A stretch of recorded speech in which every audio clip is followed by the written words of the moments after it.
대부분의 사람들이 모르는 비밀이 있습니다. 단 몇 주 만에 당신의 인생을 완전히 바꿀 수 있는 비밀입니다. 그리고 이상하게도 이 비밀은 약 100년 전에 천재 심리학자에 의해 발견되었음에도 불구하고 99%의 사람들이 아직도 모르고 있습니다. 칼융 이 남자는 60년간의 삶을 인간의 마음 연구에 바쳤습니다. 그는 수천 명의 우울증 불안 절망에 시달리는 환자들을 치유했습니다. 하지만 그를 특별하게 만든 것은 기존의 치료법이 아니었습니다. 그를 전설로 만든 것은 오늘날까지도 과학이 이해하려고 노력하고 있는 인간 본질에 관한 충격적인 진실을 발견한 것입니다. 그 진실이란 당신 인생의 95%의 고통은 당신에게 일어난 일 때문이 아니라는 것입니다. 완전히 다른 것 때문입니다. 당신이 100% 통제할 수 있는 것이지만 대부분의 사람들은 그 존재조차 모릅니다. 융은 그것을 그림자라고 불렀습니다. 그리고 당신이 이 그림자가 무엇인지, 어떻게 작동하는지, 그리고 어떻게 그것을 지배할 수 있는지를 이해했을 때 이 세상에서 극소수의 사람들만이 가지고 있는 힘을 손에 넣게 될 것입니다. 윤기 수행한 기묘한 실험에 대해 이야기해 보겠습니다. 그는 같은 어려운 상황에 있는 두 집단의 사람들을 관찰했습니다. 첫 번째 집단은 끊임없이 고통 속에 있었고 항상 자신이 상황의 희생자라고 느꼈습니다. 두 번째 집단은 비슷한 어려움을 경험했음에도 불구하고 평안을 유지하며 심지어 행복할 수 있었습니다. 이 차이를 만들어낸 것은 무엇이었을까요? 그 답은 당신이 지금까지 믿어왔던 모든 것에 대해 재고하게 만들 것입니다. 두 번째 집단은 첫 번째 집단이 모르는 비밀을 알고 있었습니다. 그들은 자신의 내면에 있는 보이지 않는 적을 인식하고 무력화하는 방법을 배웠던 것입니다. 이 적은 훌륭한 하루를 몇 초 만에 악몽으로 바꿀 만큼 강력합니다. 아무 생각 없는 한마디로 당신을 화나게 하고 하나의 시선으로 슬프게 하며 작은 사건으로 절망하게 만들 수 있습니다. 하지만 여기서 가장 무서운 것은 이 적이 바깥 세상에 살고 있는 것이 아니라는 점입니다. 그것은 당신의 마음속에 살고 있습니다. 그것은 당신이 어린 시절부터 그곳에 있었고 당신이 더 이상 기억하지 못하는 경험들, 말들, 신념들에 의해 길러져 왔습니다. 그리고 매일 그것은 더욱 강해지고 당신의 감정을 더 많이 지배하고 있습니다. 이 보이지 않는 적이야말로 당신이 아침에 일어났을 때의 기분부터 하루 종일의 감정의 파도, 그리고 밤에 잠들 때의 마음 상태까지 모든 것을 결정하고 있는 것입니다. 당신은 그것이 지배하고 있다는 것조차 모르고 그 노예로서 살고 있는 것입니다. 하지만 오늘 모든 것이 바뀝니다. 왜냐하면 당신은 이 적의 정체를 알고 그것과 싸우는 방법을 배울 것이기 때문입니다. 그리고 그것은 당신이 상상하는 것보다 훨씬 간단하면서도 동시에 훨씬 심오한 것입니다. 먼저 이해해야 할 것은 이 보이지 않는 적이 어떻게 태어나는가 하는 것입니다. 우리는 모두 완전하고 순수한 상태로 이 세상에 태어납니다. 아기들은 분노도, 슬픔도, 두려움도 모든 감정을 자연스럽게 표현합니다. 그들은 자신의 일부를 숨기거나 부끄러워하지 않습니다. 그들은 완전히 통합된 존재입니다. 하지만 성장하면서 우리는 사회화라는 과정을 통해 어떤 감정이나 행동이 받아들여질 수 있는 것인지, 어떤 것이 받아들여질 수 없는 것인지를 배우기 시작합니다. 3살 때 울고 있으면 울면 안 돼 라고 말해줍니다. 5살 때 화를 내면 착한 아이는 화내지 않아 라고 말해줍니다. 7살 때 실패하면 더 열심히 해야지 라고 말해줍니다. 10살 때 두려움을 표현하면 강해져야 해 라고 말해줍니다. 12살 때 슬퍼하고 있으면 언제까지 슬퍼하고 있을 거야 라고 말해줍니다. 15살 때 질투를 느끼면 질투는 추한 감정이야 라고 말해줍니다.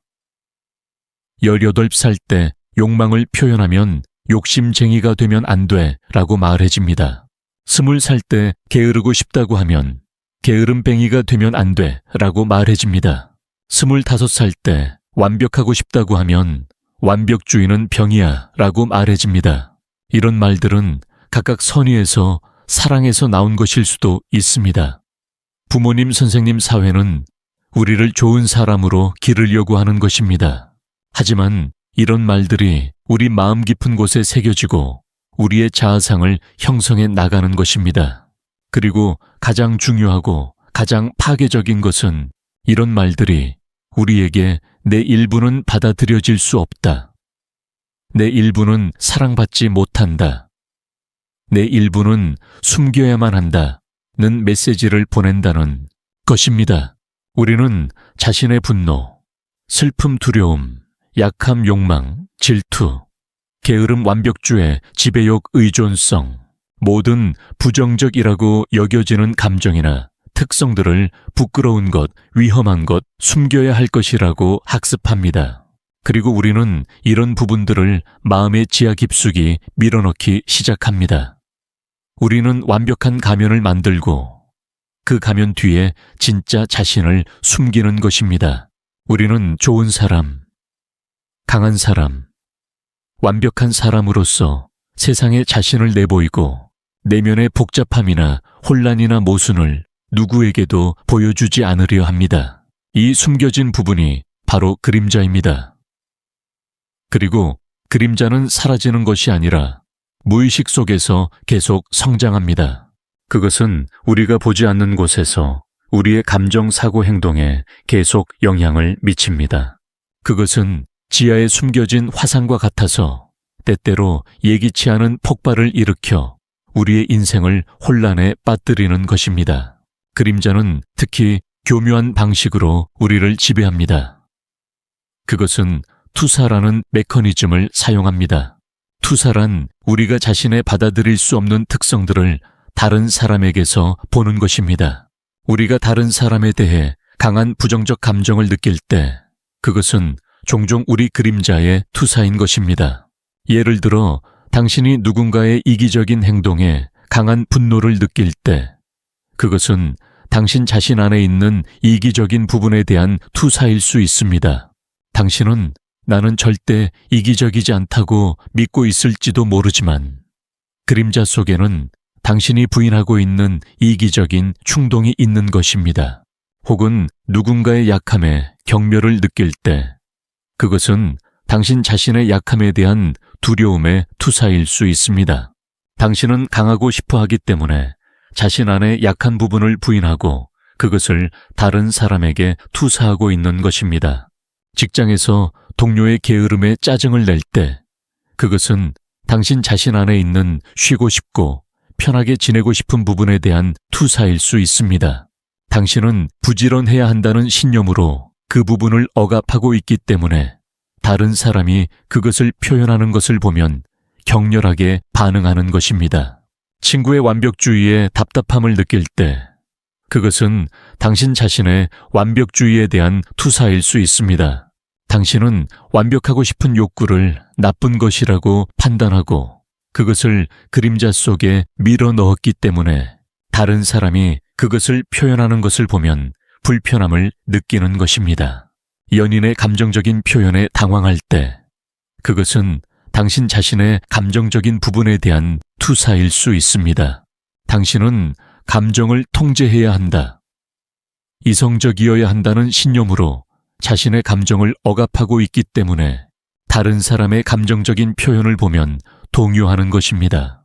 이 투사의 메커니즘을 이해하는 것은 자유로 가는 첫 번째 단계입니다.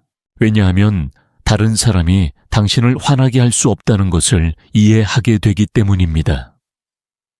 분노는 당신의 내부에서 나오는 것입니다. 다른 사람이 당신을 슬프게 할 수 없습니다. 슬픔은 당신 내부의 반응이기 때문입니다. 다른 사람이 당신을 불안하게 할 수 없습니다. 불안은 당신 내부의 투사이기 때문입니다. 이것은 처음에는 받아들이기 어려운 진실일 수 있습니다. 우리는 그 사람이 나를 화나게 했다. 그 일이 나를 슬프게 했다. 그 상황이 나를 불안하게 했다고 말하는 것에 익숙해져 있습니다. 하지만 같은 상황에서도 사람마다 반응이 완전히 다르다는 것을 생각해 보세요. 직장에서 상사에게 혼이 났다고 해봅시다. 어떤 사람은 깊이 상처받고 하루 종일 그 일에 대해 생각하며 밤에도 잠을 못 잘 수도 있습니다. 그 사람은 상사가 나를 상처 주었다고 느낄 것입니다. 다른 사람은 상사도 오늘은 기분이 나쁘구나, 뭔가 스트레스가 있나 보다 라고 생각하고 곧 잊어버릴 수도 있습니다. 또 다른 사람은 그 꾸중을 건설적인 조언으로 받아들이고 귀중한 지적을 해주어서 감사하다고 생각할 수도 있습니다. 같은 사건 같은 말 같은 상황에서도 세 사람이 완전히 다른 반응을 보입니다. 이것이 명확히 보여주는 것은 사건 그 자체가 아니라 우리 내부의 상태가 감정적 반응을 결정한다는 것입니다. 그리고 이 내부의 상태야말로 우리가 완전히 통제할 수 있는 유일한 것입니다. 우리는 다른 사람의 행동을 통제할 수 없습니다. 우리는 세상의 사건들을 통제할 수 없습니다. 우리는 날씨를 통제할 수 없습니다. 우리는 경제를 통제할 수 없습니다. 하지만 우리는 자신의 반응을 통제할 수 있는 것입니다. 이것이 융기 발견한 가장 혁명적인 진실이었습니다. 고통은 밖에서 오는 것이 아니라 안에서 생겨나는 것입니다. 그리고 안에서 생겨난다는 것은 안에서 해결할 수 있다는 것을 의미합니다. 그렇다면 구체적으로 어떻게 그림자와 마주하고 통합하는 것일까요? 융기 수십 년에 걸쳐 개발하고 정교한 방법을 자세히 설명해 보겠습니다. 첫 번째 단계는 인식입니다. 당신의 그림자를 인식하는 것부터 시작합니다. 이것은 쉬운 일이 아닙니다. 왜냐하면 그림자는 그 이름 그대로 우리 의식의 빛이 닿지 않는 곳에 숨어 있기 때문입니다. 그림자는 의도적으로 숨어 있습니다. 우리가 그것을 보고 싶어 하지 않기 때문입니다. 그림자를 인식하는 가장 효과적인 방법 중 하나는 당신이 다른 사람에 대해 갖는 강한 부정적 감정을 주의 깊게 관찰하는 것입니다. 당신이 누군가를 혐오할 때, 경멸할 때, 두려워할 때, 분노를 느낄 때 그 감정의 강도에 주목하세요. 감정이 특히 강렬할수록 그것이 투사일 가능성이 높아집니다. 왜냐하면 만약 그 특성이 정말로 당신과 무관하다면 당신은 그렇게 강하게 반응하지 않을 것이기 때문입니다. 강한 감정적 반응은 당신 안에 어딘가에서 그 특성과 공명하는 부분이 있다는 것을 보여줍니다. 또 다른 그림자를 인식하는 방법은 당신이 자신에 대해 절대로 그렇지 않다고 강하게 주장하는 것들을 검토하는 것입니다. 나는 절대 질투하지 않는다. 나는 절대 이기적이지 않다. 나는 절대 약하지 않다. 나는 절대 게으르지 않다. 나는 절대 공격적이지 않다. 이런 강한 부정들은 종종 그림자 속에 그 특성이 숨겨져 있다는 것을 나타냅니다. 진실은 우리는 인간으로서 모든 특성의 가능성을 가지고 있다는 것입니다. 우리에게는 선량해질 능력도 있고 악해질 능력도 있습니다.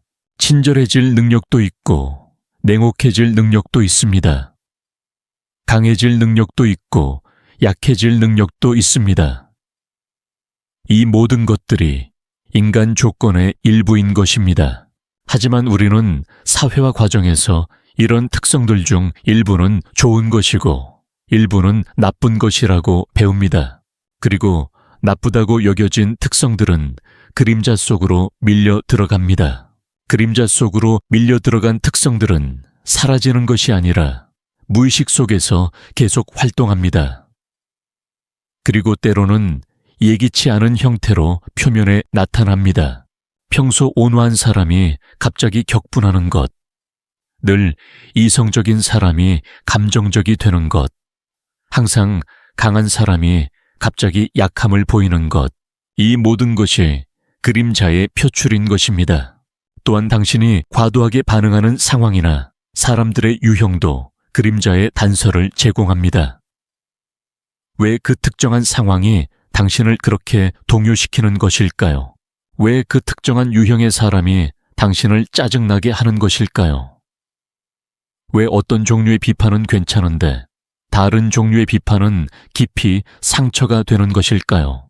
이런 반응들의 차이는 당신의 그림자의 지형도를 알려줍니다. 당신의 그림자 속에 있는 특정한 상처, 두려움, 억압된 욕구가 특정한 방가소에 의해 활성화되는 것입니다. 융은 꿈의 분석도 그림자 인식을 위한 중요한 방법이라고 생각했습니다. 꿈속에서 나타나는 어두운 인물, 무서운 동물, 불쾌한 상황 쫓아오는 무언가 공격해오는 존재들은 종종 그림자의 표현입니다. 이런 꿈의 요소들은 당신의 무의식이 그림자의 존재를 알리려고 하는 메시지인 것입니다.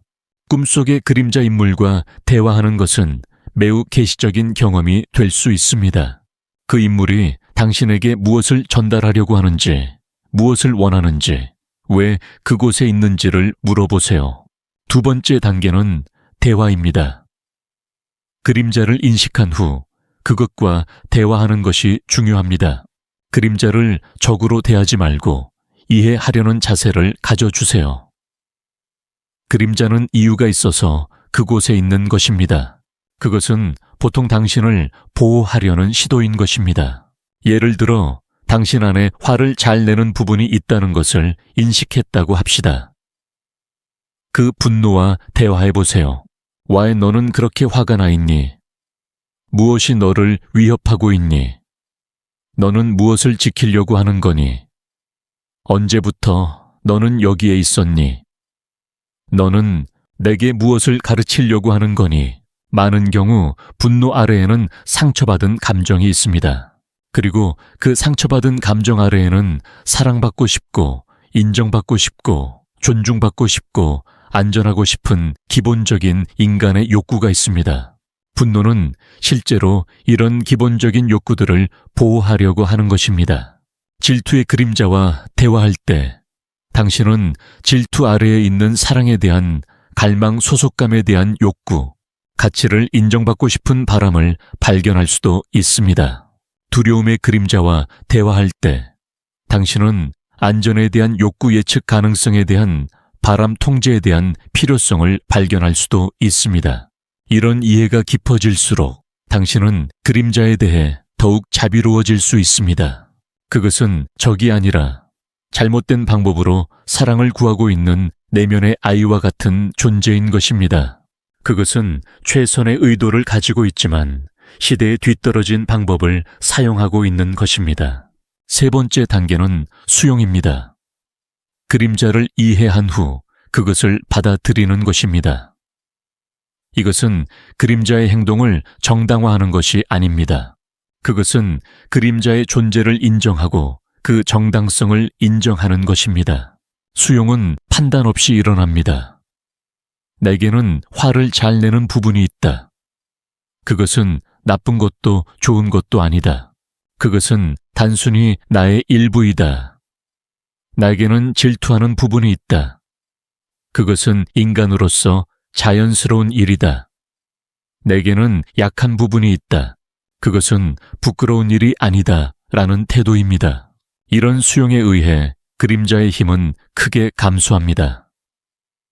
우리가 무언가에 저항할 때 그것은 더욱 강해집니다. 하지만 받아들일 때 그것은 자연스럽게 변화하기 시작합니다. 저항이 없어지면 에너지는 흐르고 변화할 수 있게 되는 것입니다. 수용은 또한 당신을 더욱 완전한 인간으로 만듭니다. 당신은 빛의 부분뿐만 아니라 어둠의 부분도 포함한 전체성을 받아들임으로써 진정한 자신이 될 수 있습니다. 이것은 표면적인 완벽함보다 훨씬 아름답고 훨씬 힘이 있는 것입니다. 네 번째 단계는 통합입니다.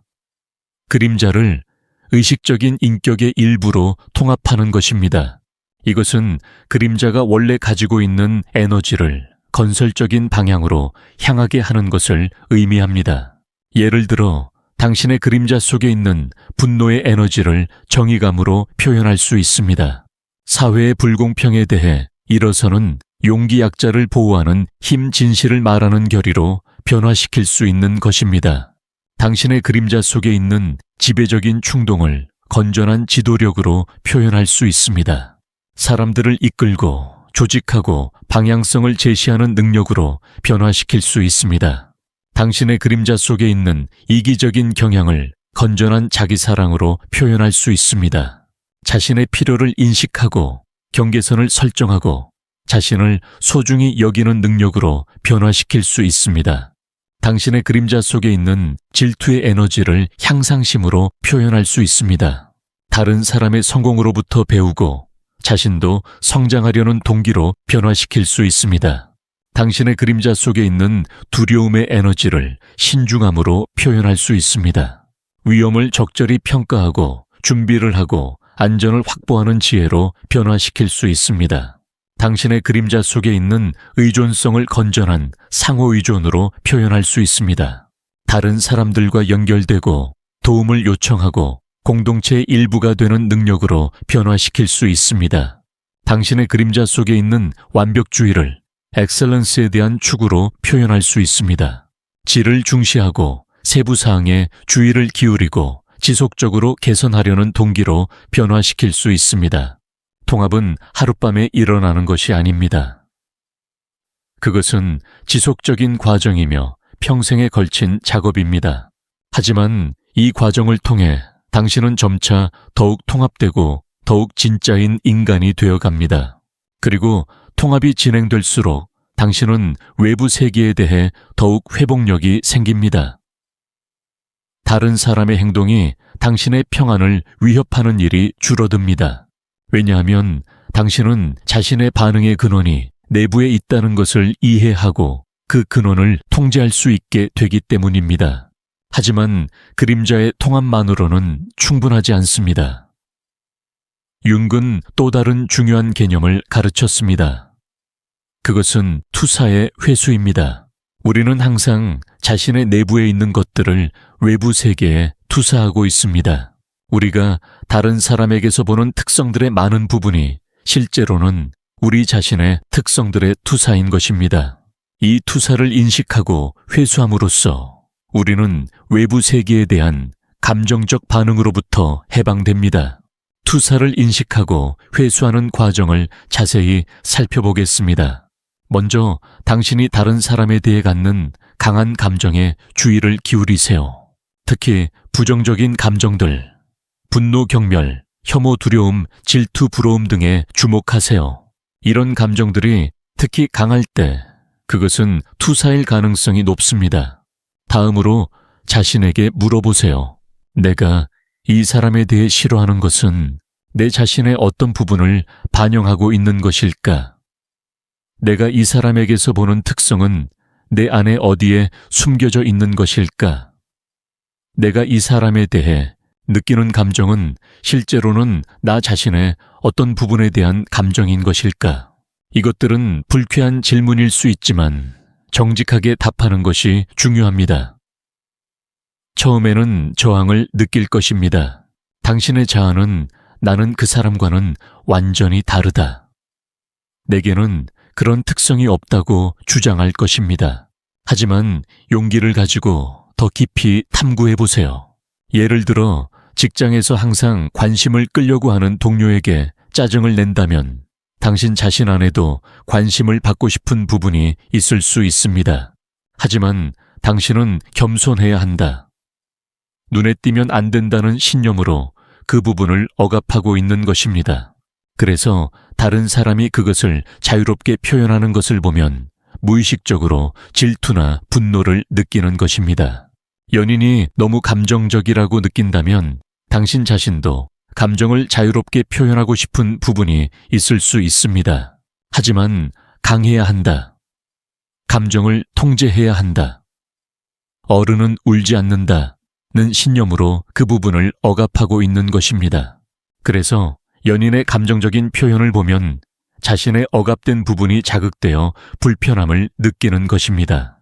친구가 게으르다고 비판한다면 당신 자신 안에도 쉬고 싶고 편하게 지내고 싶고 책임에서 벗어나고 싶은 부분이 있을 수 있습니다. 하지만 부지런해야 한다. 항상 노력해야 한다. 게으름은 나쁜 것이다는 신념으로 그 부분을 부인하고 있는 것입니다. 부모가 과보호적이라고 느낀다면 당신 자신 안에도 누군가가 돌봐주었으면 하고 보호해 주었으면 하는 부분이 있을 수 있습니다. 하지만 독립해야 한다. 내 일은 내가 해야 한다는 신념으로 그 부분을 억압하고 있는 것입니다. 상사가 권위적이라고 비판한다면 당신 자신 안에도 권위를 가지고 싶고 통제하고 싶고 지도하고 싶은 부분이 있을 수 있습니다. 하지만 겸손해야 한다. 눈에 띄면 안 된다는 신념으로 그 부분을 숨기고 있는 것입니다. 이런 인식이 일어났을 때 투사는 힘을 잃기 시작합니다. 당신은 더 이상 그 사람의 행동에 자동적으로 반응하지 않게 됩니다. 대신에 당신은 자신의 억압된 부분과 마주하고 그것을 통합할 기회를 얻게 되는 것입니다. 투사의 회수는 단계적인 과정입니다. 처음에는 혹시 내게도 그런 부분이 있을지도 모른다는 가능성을 받아들이는 것부터 시작합니다. 다음에는 확실히 나에게도 그런 부분이 있다는 인식으로 진행됩니다. 그리고 최종적으로 그 부분도 나의 일부이며 그것에는 가치가 있다는 수용에 도달합니다. 이 과정에서 당신은 자신이 생각했던 것보다 훨씬 복잡하고 다면적이고 풍부한 존재라는 것을 발견합니다. 당신은 천사도 악마도 아닌 빛과 어둠을 모두 포함한 완전한 인간인 것입니다. 투사의 회수는 관계를 근본적으로 바꿉니다. 당신이 다른 사람에게 투사했던 특성을 자신 안에서 발견했을 때 당신은 그 사람을 더 깊이 이해하고 공감할 수 있게 됩니다. 비판은 이해로 바뀌고 판단은 자비로 바뀌며 거부는 수용으로 바뀝니다. 예를 들어 이전에는 동료의 완벽주의에 짜증을 냈던 당신이 자신 안에 완벽주의를 인식하고 받아들였을 때 당신은 그 동료를 이해할 수 있게 됩니다. 당신은 그들의 행동 뒤에 있는 불안이나 두려움을 볼 수 있고 동정과 이해를 느낄 수 있게 됩니다. 이전에는 친구의 감정적인 성격에 당황했던 당신이 자신 안에 감정적인 부분을 받아들였을 때 당신은 그 친구를 더 깊이 인정할 수 있게 됩니다. 당신은 그들의 감정적 표현을 약함이 아니라 용기로 볼 수 있게 됩니다. 투사의 회수는 또한 당신 자신을 더 깊이 이해하는 것도 의미합니다. 당신은 자신의 전체성 모든 측면을 포함한 복잡함을 받아들일 수 있게 됩니다. 이것은 자기 기만을 그만두고 자신과 정직해지는 것을 의미합니다. 하지만 이런 정직함은 파괴적이지 않습니다. 그것은 치유인 것입니다. 왜냐하면 당신이 자신의 전체성을 받아들일 때 당신은 분열된 상태에서 통합된 상태로 이동하기 때문입니다. 당신은 더 이상 자신의 일부와 싸울 필요가 없습니다. 모든 에너지를 건설적인 방향으로 향할 수 있는 것입니다. 여기서 융의 또 다른 중요한 기법에 대해 자세히 이야기해 보겠습니다. 그것은 능동적 상상입니다. 이것은 의식과 무의식 사이에 다리를 놓고 내면의 지혜에 접근하기 위한 혁명적인 방법입니다. 능동적 상상이란 당신의 무의식으로부터의 메시지를 받아들이고 그것과 적극적으로 대화하는 기법입니다. 이것은 수동적인 명상과는 근본적으로 다릅니다. 명상에서는 마음을 고요히 하고 생각을 멈추려고 하지만 능동적 상상에서는 무의식의 내용을 의식적으로 탐구하고 그것과 상호작용하는 관계를 만듭니다. 능동적 상상의 구체적인 방법을 단계별로 설명해 보겠습니다. 먼저 조용하고 방해받지 않는 장소를 찾으세요. 편안히 앉아서 등을 곧게 펴고 눈을 감거나 한 점을 응시하세요. 몇 분간 깊은 호흡을 하여 마음을 진정시키세요. 다음으로 당신의 마음에 자연스럽게 떠오르는 이미지, 감정, 생각, 감각들을 관찰하세요. 그것들을 판단하거나 바꾸려고 하거나 분석하려고 하지 말고 그저 순수하게 관찰하세요. 마치 영화를 보는 것처럼 무엇이 나타나는지를 지켜보세요. 처음에는 잡다한 생각이나 일상적인 걱정거리들이 떠오를 수 있습니다. 그것들을 무시하지도 말고 그렇다고 집착하지도 말고 그저 지나가는 것을 보세요. 곧 더 깊은 이미지나 감정들이 나타나기 시작할 것입니다. 특히 인상적인 이미지, 강한 감정, 신비로운 감각, 상징적인 장면이 나타나면 그것에 주목하세요. 그리고 그 이미지나 감정과 직접 대화하세요. 예를 들어 어두운 숲의 이미지가 나타났다고 합시다. 그 숲에게 말을 걸어보세요. 당신은 무엇을 나타내고 있나요? 왜 당신은 어두운가요? 당신 안에는 무엇이 있나요? 나는 당신에게서 무엇을 배워야 하나요? 화난 동물이 나타났다고 합시다. 그 동물과 대화해 보세요. 와에 당신은 화가 나 있나요? 무엇이 당신을 위협하고 있나요? 당신은 내게 무엇을 전달하고 싶나요? 어떻게 하면 당신이 평화로워질 수 있나요? 슬픈 아이의 이미지가 나타났다고 합시다. 그 아이에게 부드럽게 말을 걸어보세요. 와에 당신은 슬픈가요? 무엇이 필요한가요? 어떻게 하면 도와줄 수 있을까요? 당신은 무엇을 원하고 있나요? 중요한 것은 이런 대화들을 문자 그대로 받아들이지 않는 것입니다. 이런 이미지들은 상징적인 것입니다. 어두운 숲은 당신의 무의식의 깊은 부분을 나타낼 수 있습니다. 화난 동물은 당신의 억압된 분노를 나타낼 수 있습니다.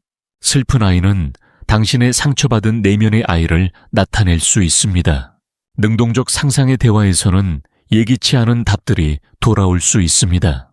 당신의 이성적인 마음에서는 나오지 않을 것 같은 답들, 당신이 의식적으로 생각해낼 수 없을 것 같은 관점들, 깊은 지혜를 담고 있는 응답들이 나타날 수 있습니다. 이것이 당신의 무의식의 지혜에 접근하고 있다는 증거입니다. 이런 연습을 계속하면 당신은 자신의 내면 세계와 더 깊이 연결될 수 있습니다. 당신은 자신의 진정한 욕구, 진정한 가치관, 진정한 목적을 더 명확하게 이해할 수 있게 됩니다. 그리고 그것에 따라 살아감으로써 깊은 만족감과 의미를 찾을 수 있는 것입니다. 능동적 상상은 또한 창조성을 높이는 강력한 방법이기도 합니다. 많은 예술가, 작가, 발명가, 과학자들이 의식적인 마음만으로는 도달할 수 없는 통찰이나 아이디어를 무의식으로부터 얻었습니다. 당신도 능동적 상상을 통해 이 창조적인 원천에 접근할 수 있는 것입니다. 하지만 여기서 중요한 경고가 있습니다. 능동적 상상은 강력한 기법이며 때로는 압도적인 내용이 나타날 수 있습니다. 만약 당신이 심각한 정신적 문제를 가지고 있다면 자격을 갖춘 치료사에 지도해 이 연습을 하는 것을 권합니다. 건강한 사람에게는 능동적 상상이 안전하고 유익한 연습이지만 적당히 하는 것이 중요합니다. 한 번의 세션은 15분에서 30분 정도로 제한하고 주에 2-3번 정도의 빈도로 하는 것이 이상적입니다. 이제 한국의 오래된 지혜에 대해 더 깊이 이야기해 보겠습니다. 한국의 전통 철학에는 정심이라는 개념이 있습니다. 이것은 마음을 바르게 한다는 뜻으로 융의 개성화 과정과 놀랍도록 많은 공통점을 가지고 있습니다. 한반도의 현자들은 수세기 전부터 바깥 세상을 바꾸려고 하기보다는 내면의 마음을 정리하는 것의 중요성을 이해하고 있었습니다. 그들은 고통의 근원이 밖에 있는 것이 아니라 안에 있다는 것, 그리고 내면의 조화를 이루면 바깥 세상과의 조화도 자연스럽게 생겨난다는 것을 알고 있었습니다. 정심의 수행에서는 매일의 사건들을 자기 성찰의 재료로 사용합니다. 어려운 상황, 도전적인 사람들, 불쾌한 감정들은 모두 자신의 마음을 이해하고 정화하기 위한 기회로 여겨집니다. 이것은 융의 그림자 통합 접근법과 매우 유사합니다. 또한 한국 문화에는 한이라는 매우 깊은 개념이 있습니다. 이것은 오랫동안 억압되어 온 슬픔, 원한, 분노, 절망의 감정을 나타내지만 동시에 그것들을 승화시켜 예술, 음악, 시, 정신적 성장으로 변화시키는 힘도 포함하고 있습니다. 이것은 바로 융의 그림자 통합 개념과 일치합니다. 한은 단순한 부정적 감정이 아닙니다. 그것은 깊은 변화의 가능성을 간직한 강력한 에너지인 것입니다. 한국의 전통 음악시, 문학의 많은 부분이 이 한의 에너지를 아름다운 예술적 표현으로 변화시킨 것들입니다. 한반도의 역사는 많은 어려움과 시련으로 가득했습니다. 하지만 그곳에서 나온 문화와 지혜는 고통을 지식으로, 아픔을 자비로, 어려움을 힘으로 바꾸는 방법을 가르쳐 줍니다. 이것이 바로 윤기 목표로 했던 변화의 과정인 것입니다. 현대 한국 사회에서도 이 고대의 지혜는 살아있습니다. 한국인들은 집단적 트라우마를 개인적 성장과 사회적 진보의 원동력으로 변화시키는 놀라운 능력을 보여왔습니다. 이것은 그림자 통합의 집단적 수준에서의 신뢰인 것입니다. 또한 한국의 불교적 전통에는 수행이라는 개념이 있습니다. 이것은 지속적인 정신적 실천을 의미하며 매일의 생활 속에서 의식을 높이고 마음을 정화하고 지혜를 기르는 것을 가리킵니다. 이것도 융의 개성화 과정과 매우 양립할 수 있는 접근법입니다. 현재 뇌과학과 신경과학 연구도 융의 발견을 놀라운 형태로 뒷받침하고 있습니다. 우리의 뇌는 확실히 과거의 경험에 기반해서 현재를 해석하고 자동적인 반응 패턴을 만들어냅니다. 하지만 동시에 우리의 뇌는 신경가소성이라는 놀라운 특성을 가지고 있어서 새로운 패턴을 학습하고 오래된 패턴을 다시 쓸 수 있습니다. 신경과학자들은 명상, 마음 챙김, 그리고 의식적인 감정 조절 연습이 실제로 뇌의 구조와 기능을 바꾼다는 것을 발견했습니다. 편도체라는 두려움과 분노의 중추의 활동이 감소하고 전전두피질이라는 이성과 판단의 중추의 활동이 증가합니다. 섬유비라는 자기인식의 중추도 발달하고 해마라는 기억의 중추도 개선됩니다. 더욱 흥미로운 것은 이런 변화들이 비교적 단기간에 일어난다는 것이 밝혀졌다는 점입니다. 단지 8주간의 마음 챙김 연습으로도 측정 가능한 뇌의 변화가 나타나는 것입니다. 이것은 당신이 아무리 오랫동안 고통받아 왔어도, 아무리 깊이 조건화되어 있어도 변화는 가능하다는 것을 과학적으로 증명하는 것입니다. 당신의 뇌는 새로운 반응 패턴, 새로운 사고 패턴, 새로운 감정 패턴을 학습할 수 있는 것입니다. 오래된 신경 경로는 사용되지 않으면 약해지고 새로운 경로는 사용될수록 강해집니다. 하지만 이런 변화에는 헌신과 인내가 필요합니다. 오래된 패턴들은 수십 년간 강화되어 왔기 때문에 그것들을 바꾸는 데는 시간과 노력이 필요합니다. 오래된 패턴은 익숙하고 편안하게 느껴지고 새로운 패턴은 처음에는 어색하고 불편하게 느껴질 것입니다. 이것은 정상적인 과정입니다. 새로운 언어를 배울 때 처음에는 모국어가 더 편하게 느껴지는 것과 같습니다. 하지만 연습을 계속하면 새로운 언어도 자연스러워집니다. 마찬가지로 새로운 감정적, 정신적 패턴들도 지속적인 연습을 통해 자연스러워지고 최종적으로는 더 평안하고 만족스러운 생활 방식이 됩니다. 그렇다면 매일의 실제 생활 속에서 이런 원칙들을 어떻게 적용하는지를 구체적이고 상세한 예를 통해 살펴보겠습니다. 아침에 일어났을 때 하루가 어떻게 전개될지에 대한 기대불안 걱정이 있을 수 있습니다. 중요한 회의가 있거나 어려운 대화를 해야 하거나 도전적인 상황에 직면해야 할 수도 있습니다. 아이의 학교 문제, 부모님의 건강 걱정, 직장에서의 마감일, 경제적 압박감 등 다양한 우려가 있을 수 있습니다. 오래된 패턴에서는 당신은 이런 상황들이 당신의 기분과 에너지 수준을 결정하도록 허용할 것입니다. 회의가 잘 안 되면 하루가 망가지고, 누군가가 불친절하면 우울해지고, 예기치 않은 문제가 생기면 당황할 것입니다. 당신은 외부 상황의 노예로서 하루를 보내게 될 것입니다. 하지만 새로운 패턴에서는 당신은 하루의 시작에 명확한 의도를 설정합니다. 오늘 나는 외부의 사건이 아니라 내면의 평안으로부터 반응하는 것을 선택한다. 나는 상황에 휘둘리는 것이 아니라 나 자신의 가치관과 지혜에 기반해서 행동하는 것을 선택한다.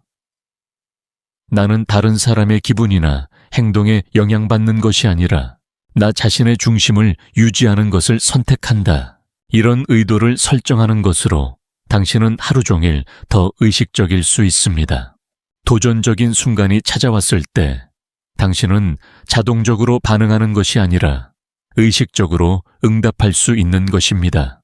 출근길에 지하철이 지연되었다고 합시다. 오래된 패턴에서는 당신은 즉시 좌절감을 느끼고 하루가 망가졌다고 느끼며 지각에 대한 불안으로 마음이 가득해질 수 있습니다.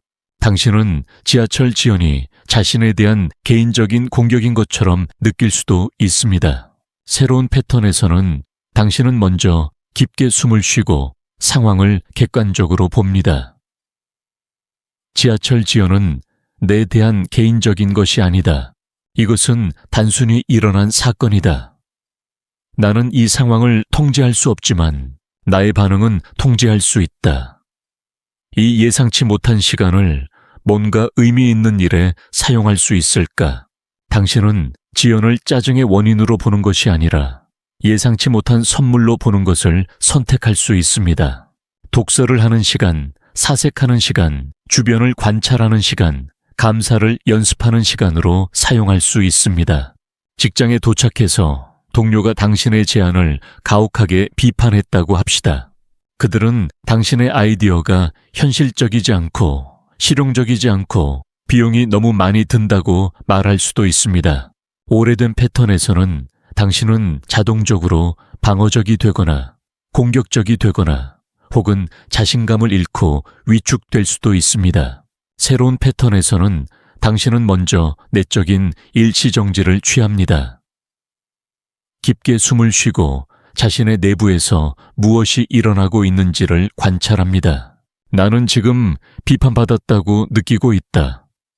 하지만 이것이 정말로 개인적인 공격일까?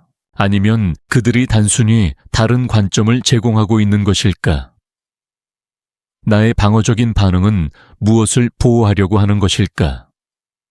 내 자아가 상처받은 것일까? 아니면 실제로 건설적인 피드백을 받고 있는 것일까? 이런 일시정지와 자기 성찰에 의해 당신은 반응적 모드에서 응답적 모드로 이동할 수 있습니다. 당신은 자신의 자아를 지키는 것이 아니라 상황에 가장 건설적인 방법으로 대응하는 것에 집중할 수 있게 됩니다. 당신은 동료에게 감사를 표현하고 그들의 우려를 진정으로 듣고 당신의 아이디어를 개선하기 위해 그들의 의견을 어떻게 사용할 수 있는지를 생각할 수 있을 것입니다. 혹은 당신은 그들의 비판 중 타당한 점들을 인정하면서도 당신의 관점을 명확하게 하지만 방어적이지 않게 설명할 수 있을 것입니다. 점심시간에 친구가 자신의 연애 문제에 대해 불평한다고 합시다. 그녀는 파트너가 얼마나 이해해 주지 않는지, 얼마나 자신을 인정해 주지 않는지, 관계가 얼마나 어려운지에 대해 길게 이야기할 수도 있습니다.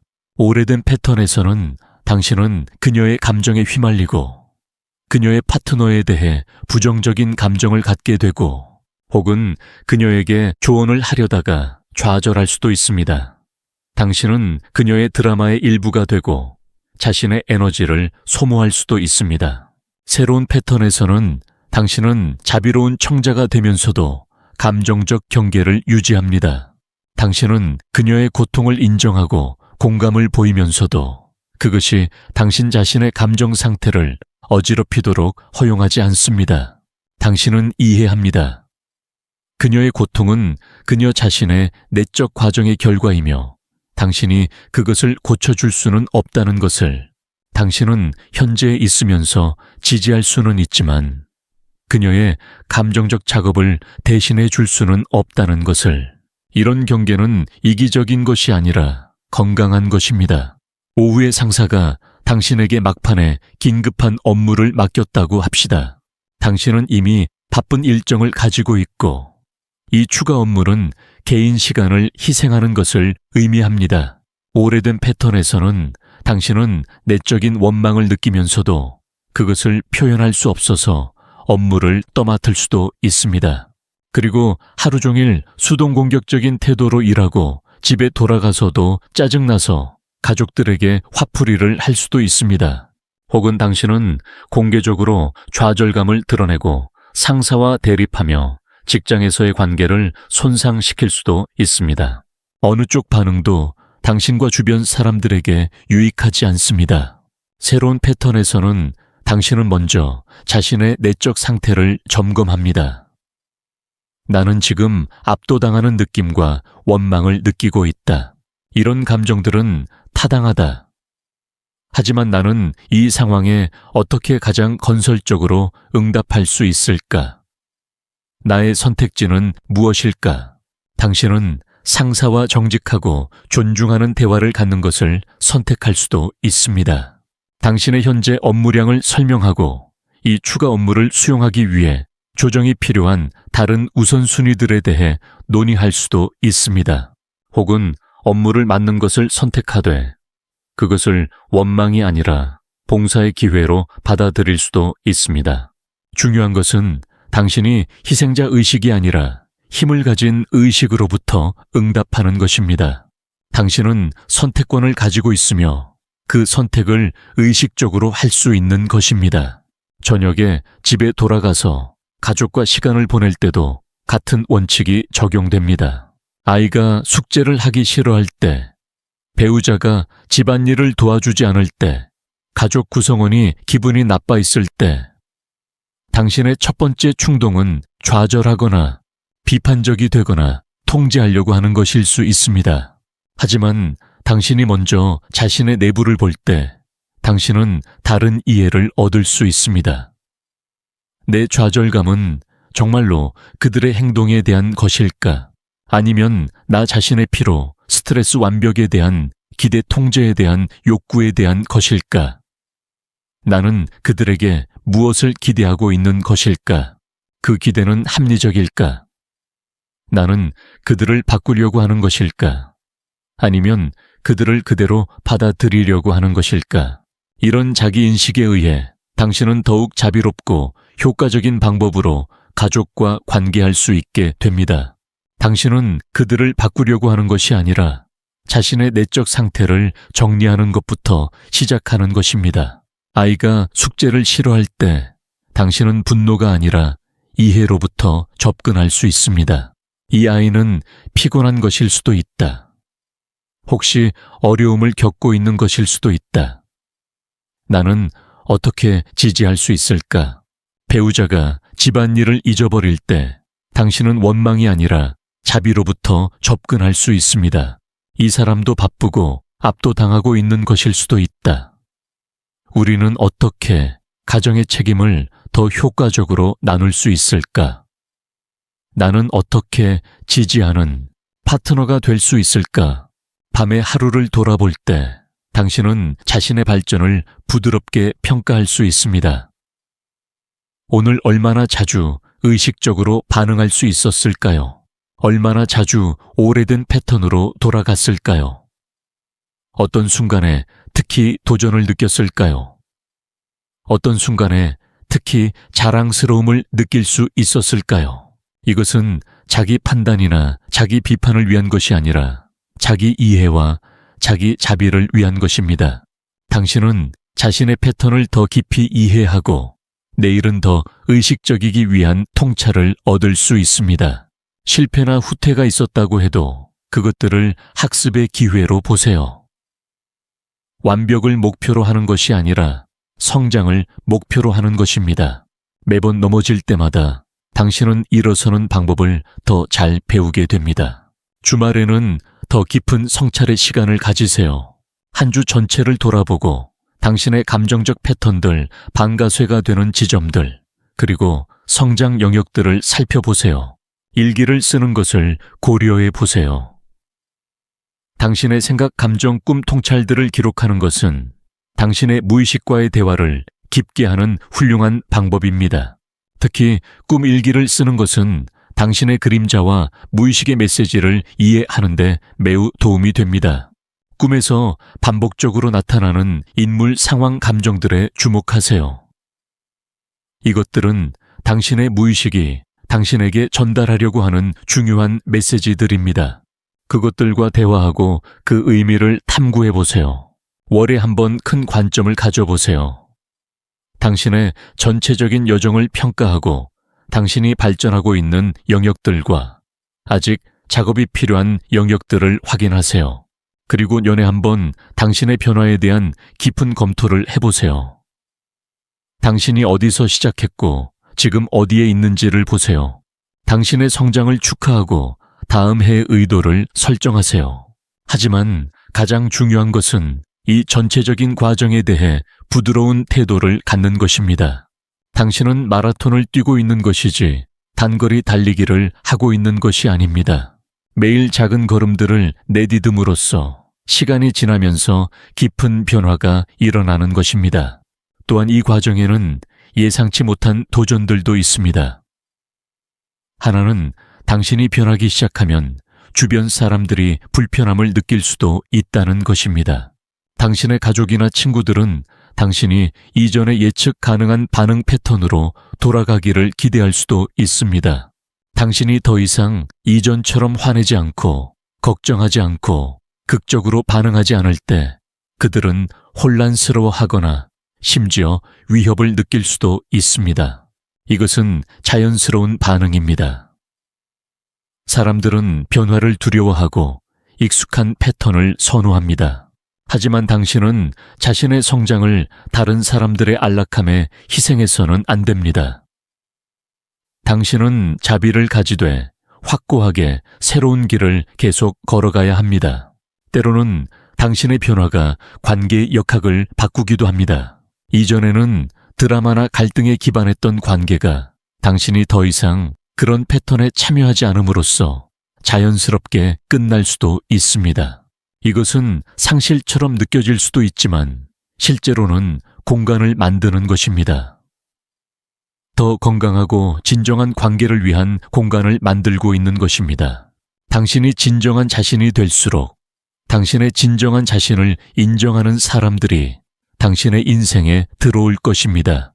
다른 도전은 내적 저항입니다. 당신의 마음의 일부는 변화에 저항할 것입니다. 오래된 패턴들이 안전하다고 느껴지기 때문입니다. 하지만 이런 저항도 자연스러운 과정입니다. 그것을 적으로 보지 말고 이해하고 부드럽게 인도해야 합니다. 저항에 직면했을 때 자신에게 물어보세요. 이 저항은 무엇을 보호하려고 하는 것일까? 많은 경우 그것은 과거의 상처나 두려움에서 나옵니다. 그 두려움을 인정하고 그것이 과거에 도움이 되었다는 것에 감사하고 하지만 지금은 새로운 방법이 가능하다는 것을 부드럽게 전달하세요. 또한 완벽주의의 함정에도 주의하세요. 융의 과정은 완벽을 목표로 하는 것이 아닙니다. 그것은 전체성을 목표로 하는 것입니다. 당신은 완벽해질 필요가 없습니다. 당신은 단지 더 진정하고 더 통합된 자신이 되면 되는 것입니다.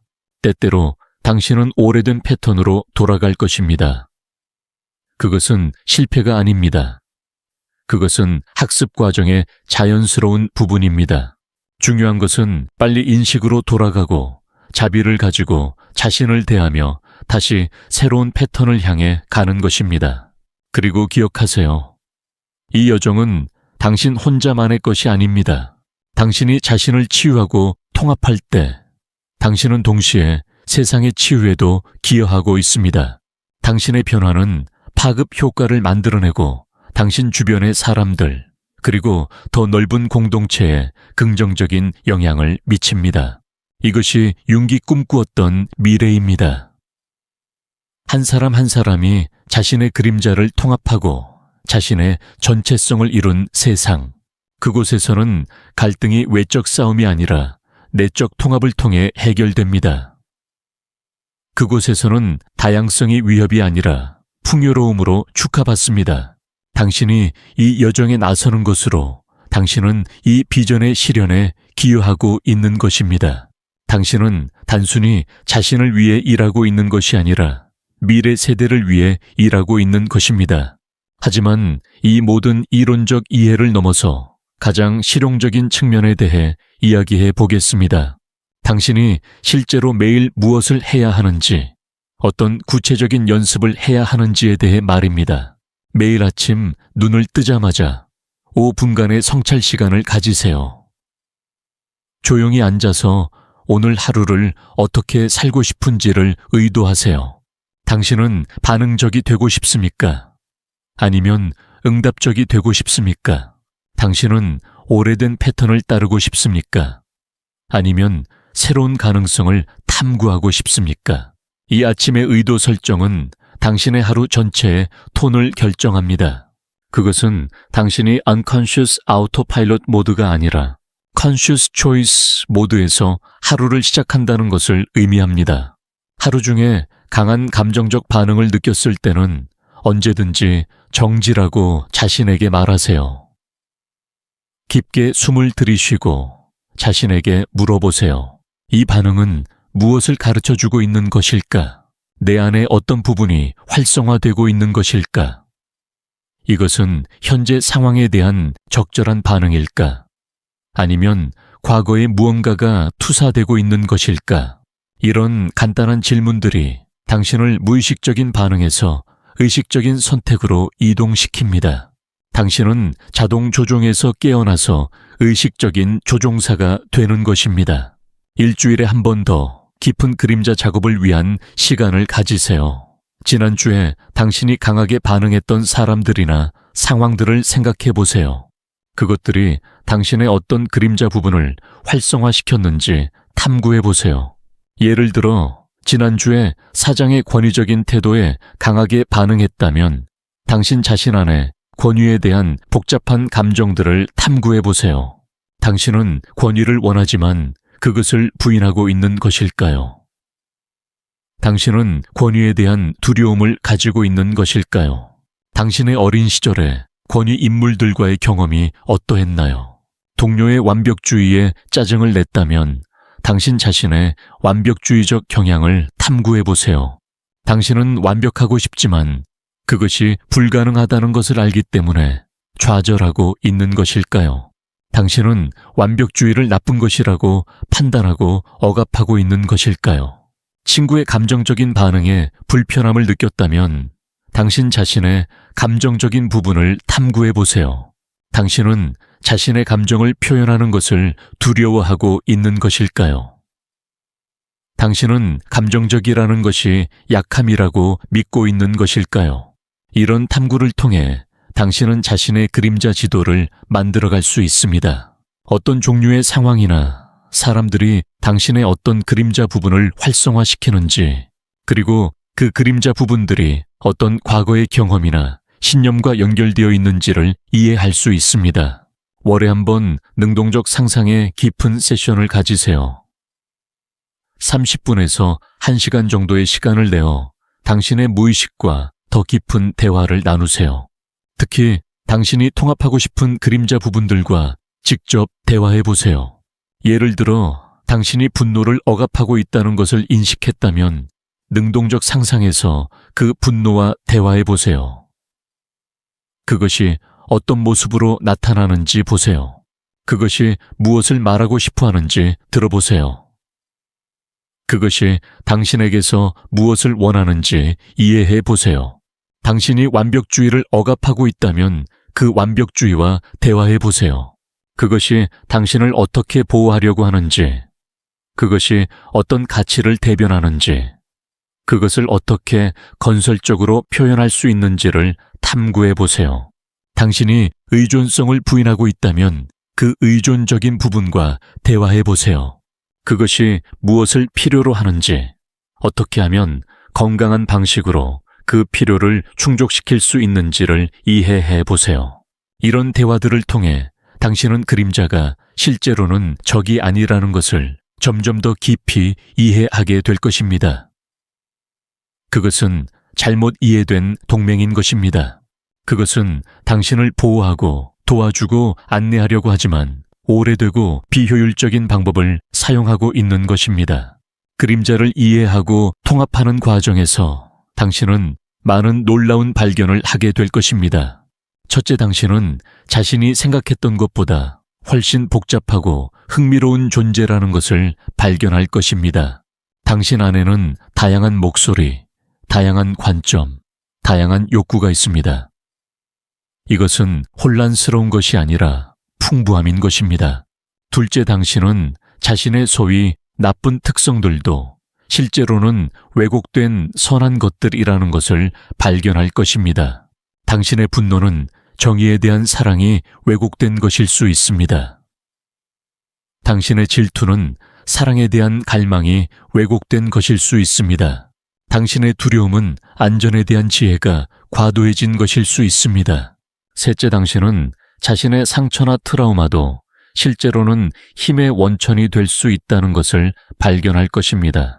당신이 경험한 고통은 당신을 더 자비롭게 만들었을 수 있습니다. 당신이 겪은 어려움은 당신을 더 강하게 만들었을 수 있습니다.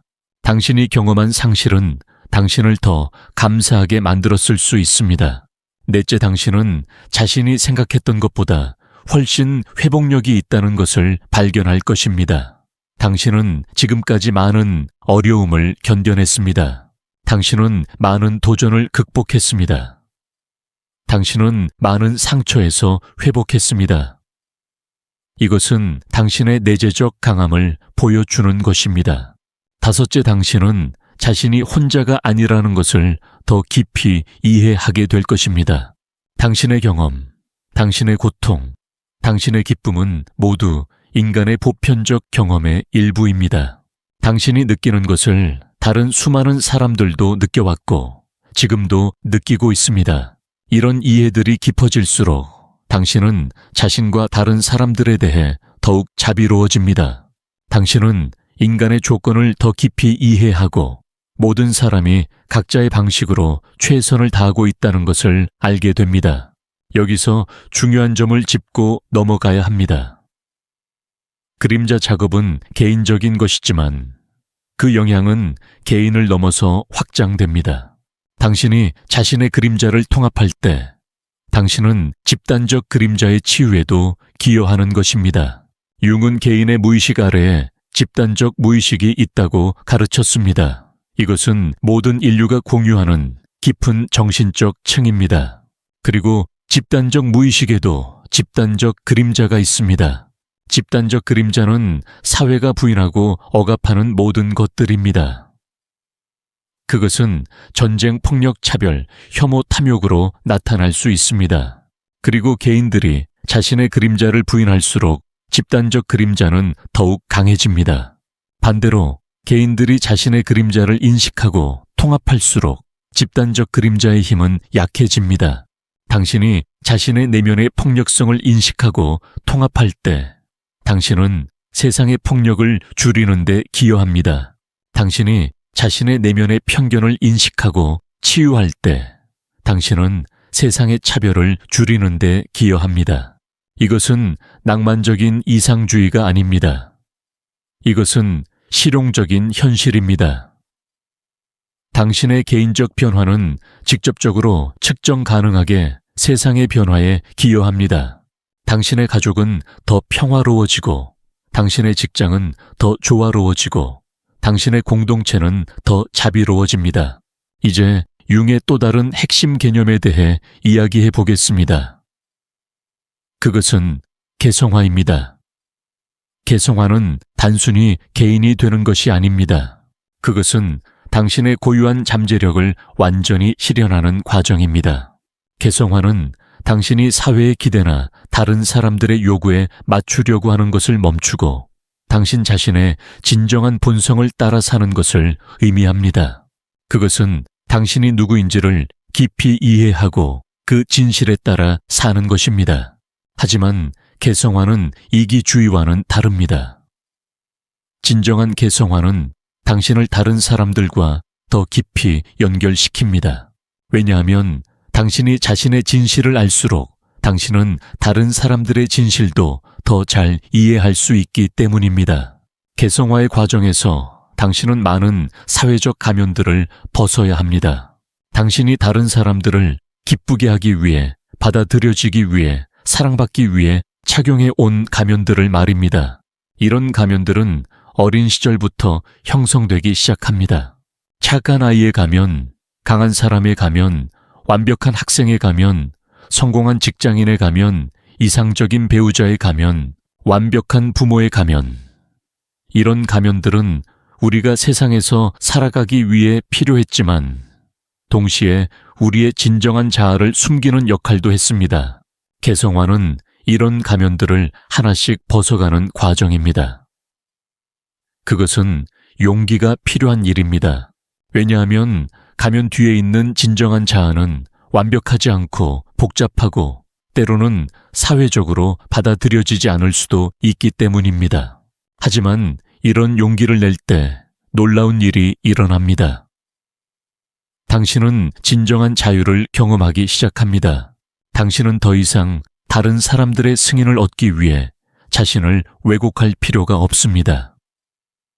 당신은 자신의 진실에서 나오는 자연스러운 자신감을 경험합니다. 개성화의 과정에서 당신이 발견하게 될 것 중 하나는 당신의 상처와 어려움들도 실제로는 당신의 독특한 선물의 일부라는 것입니다. 당신이 경험한 고통은 당신을 다른 사람들의 고통에 더 민감하게 만들었을 수 있습니다. 당신이 겪은 외로움은 당신을 인간 연결의 가치에 더 감사하게 만들었을 수 있습니다. 많은 경우 우리의 가장 큰 선물은 우리의 가장 큰 상처에서 나옵니다. 상처받은 치유자 길을 잃었던, 안내자 절망했던 희망의 전달자가 되는 것입니다. 당신의 어둠이 다른 사람들에게 빛이 될 수 있는 것입니다. 융은 또한 우리가 개인으로서뿐만 아니라 집단적 존재로서도 성장해야 한다는 것을 강조했습니다. 우리는 모두 더 큰 인간 이야기의 일부입니다. 우리의 개인적 성장은 전체로서의 인류의 성장에 기여합니다. 이것을 이해할 때 당신의 고통이나 어려움도 새로운 빛 속에서 볼 수 있게 됩니다. 그것들은 단순한 개인적 불행이 아니라 더 큰 성장과 변화 과정의 일부인 것입니다. 당신이 자신을 치유하고 통합할 때 당신은 동시에 집단적 무의식의 치유에도 기여하고 있습니다. 당신이 평안을 찾을 때 당신은 세상에 더 많은 평안을 가져다 주고 있습니다. 당신이 사랑을 배울 때 당신은 세상에 더 많은 사랑을 가져다 주고 있습니다. 이것이 융이 가르친 가장 아름다운 진실 중 하나입니다. 우리의 개인적 변화는 사적인 것이 아닙니다. 그것은 전 인류를 위한 선물인 것입니다. 그런데 여기서 매우 실용적인 질문이 생깁니다. 이 모든 이론을 실제 삶에 어떻게 적용할 것인가 하는 것입니다. 융의 가르침을 일상의 구체적인 상황에서 어떻게 사용할 것인가 말입니다. 직장에서 상사가 당신의 업무를 비판했을 때를 생각해 보세요. 오래된 패턴에서는 당신은 즉시 방어적이 되거나 자신을 정당화하려고 하거나 혹은 상처받아서 위축될 것입니다. 당신은 상사가 나를 공격했다. 내가 인정받지 못했다. 내 가치가 부정되었다고 느낄 것입니다. 새로운 패턴에서는 당신은 먼저 일시정지합니다. 깊게 숨을 쉬고 자신에게 묻습니다. 나의 안에서 지금 무엇이 일어나고 있는가? 내가 느끼는 상처나 분노는 정말로 이 상황에 대한 적절한 반응인가? 아니면 과거의 상처가 활성화된 것인가? 당신은 발견할 수 있습니다.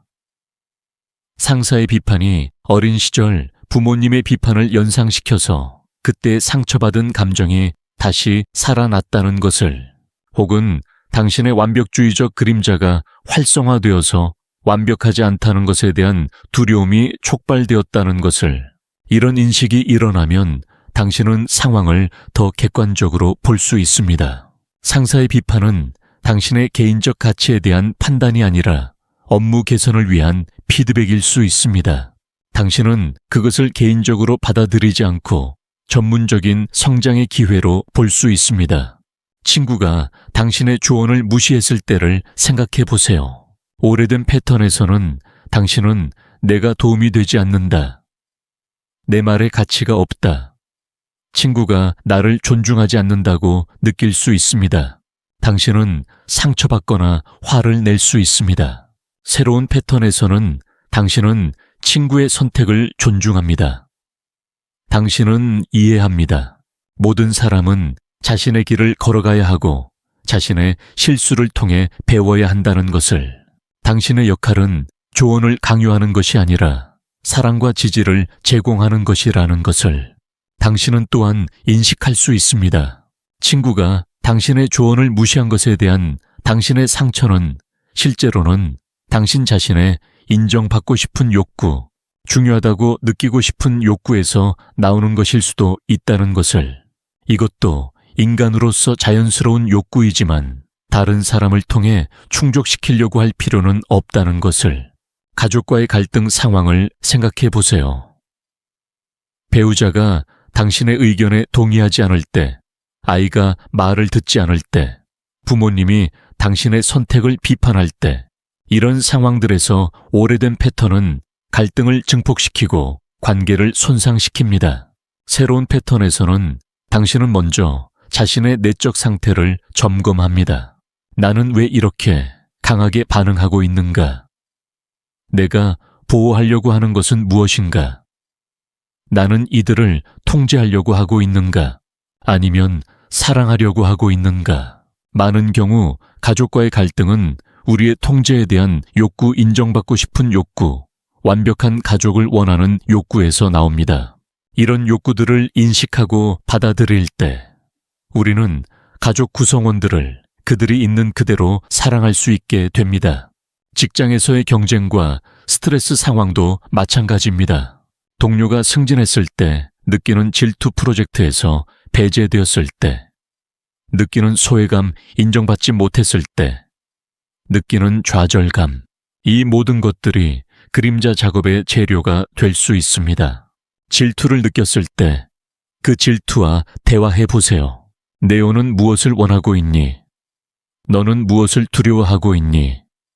너는 내게 무엇을 말하려고 하는 거니? 질투의 아래에서 당신은 인정받고 싶은 욕구, 성공하고 싶은 욕구, 가치 있다고 느끼고 싶은 욕구를 발견할 수 있습니다. 이런 욕구들은 나쁜 것이 아닙니다. 그것들은 자연스럽고 정당한 인간의 욕구입니다. 문제는 당신이 그것들을 부인하거나 다른 사람과의 비교를 통해서만 충족시키려고 할 때 생기는 것입니다. 개성화의 과정에서 당신은 이런 욕구들을 건강한 방식으로 충족시키는 방법을 배웁니다. 당신은 다른 사람의 성공을 위협으로 보는 것이 아니라 가능성의 증거로 볼 수 있게 됩니다. 당신은 경쟁을 파괴적 게임이 아니라 모두가 성장할 수 있는 과정으로 볼 수 있게 됩니다. 소외감을 느꼈을 때도 마찬가지입니다. 그 소외감과 대화해 보세요. 네오는 무엇을 원하고 있니? 너는 어떤 연결을 찾고 있니? 너는 내게 무엇을 가르치려고 하는 거니? 소외감의 아래에서 당신은 소속감에 대한 욕구, 인정받고 싶은 욕구, 의미 있는 기여를 하고 싶은 욕구를 발견할 수 있습니다. 이런 이해를 바탕으로 당신은 소외감을 단순한 피해자 의식으로 경험하는 것이 아니라 더 깊은 연결과 더 의미 있는 기여를 위한 동기로 사용할 수 있습니다. 좌절감을 느꼈을 때도 같습니다. 그 좌절과 대화해 보세요.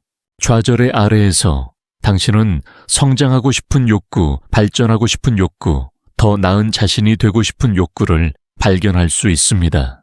이런 욕구들을 인식하고 존중할 때 좌절은 성장의 원동력이 될 수 있습니다.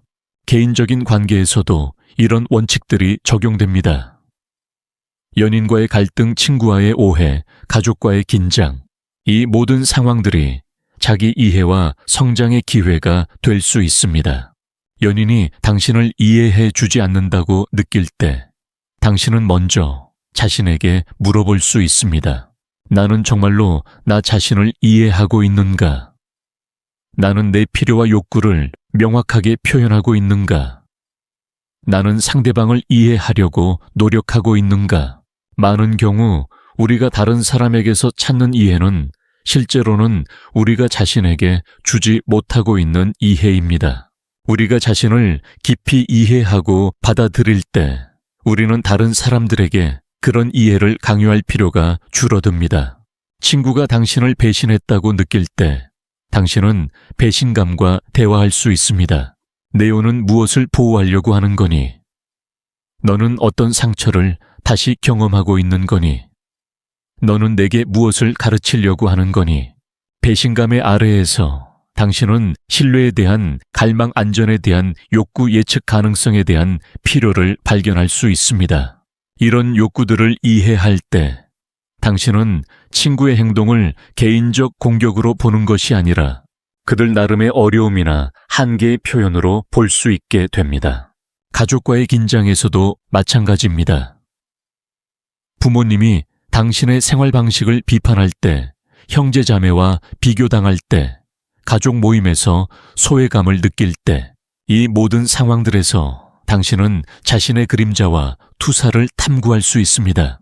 부모님의 비판에 상처받을 때 당신은 그 상처와 대화할 수 있습니다. 그것이 정말로 현재의 비판에 대한 것인지 아니면 어린 시절에 승인받고 싶었던 욕구가 다시 활성화된 것인지를 탐구할 수 있습니다. 형제자매와의 비교에 화가 날 때 당신은 그 분노와 대화할 수 있습니다. 그것이 정말로 불공평한 다우에 대한 것인지 아니면 당신 자신의 인정받고 싶은 욕구, 특별하다고 느끼고 싶은 욕구에서 나오는 것인지를 이해할 수 있습니다. 이런 탐구를 통해 당신은 가족과의 관계를 새로운 기반 위에 세울 수 있습니다. 당신은 그들로부터 무언가를 얻으려고 하는 것이 아니라 그들에게 무언가를 주려고 하는 관점으로 이동할 수 있습니다. 당신은 그들의 사랑과 승인을 구걸하는 것이 아니라 무조건적인 사랑을 제공하는 것을 배울 수 있습니다. 이제 융의 가르침 중에서 가장 깊고 혁명적인 부분에 대해 이야기해 보겠습니다. 그것은 전체성의 개념입니다. 전체성이란 빛과 어둠, 선과 악, 강함과 약함, 이 모든 대립하는 것들을 포함한 완전한 존재가 되는 것입니다. 이것은 완벽함과는 전혀 다른 개념입니다. 완벽함은 결점이 없는 상태를 의미하지만 전체성은 모든 것을 포함하는 상태를 의미합니다. 우리 사회는 완벽함을 추구하도록 가르칩니다. 좋은 것만 가지고 나쁜 것은 제거하라고 합니다. 강점만 개발하고 약점은 숨기라고 합니다. 긍정적이고 부정적인 것은 피하라고 합니다. 하지만 융은 이런 접근법이 인간을 분열시키고 약화시킨다는 것을 발견했습니다.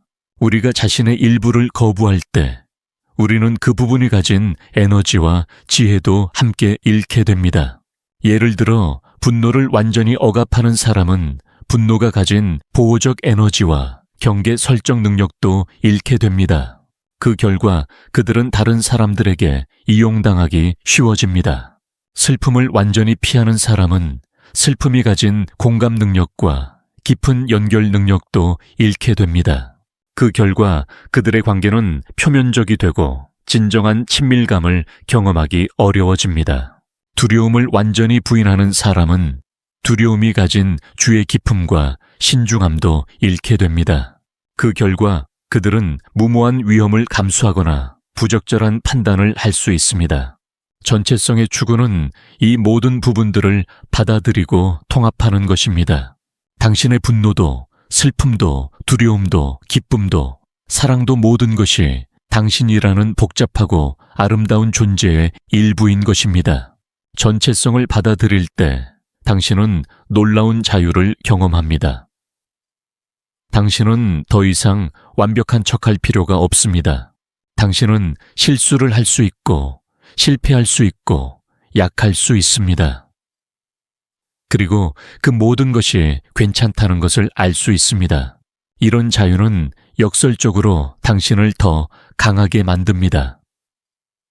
당신이 자신의 약함을 받아들일 때 그 약함은 더 이상 당신을 괴롭히지 않습니다.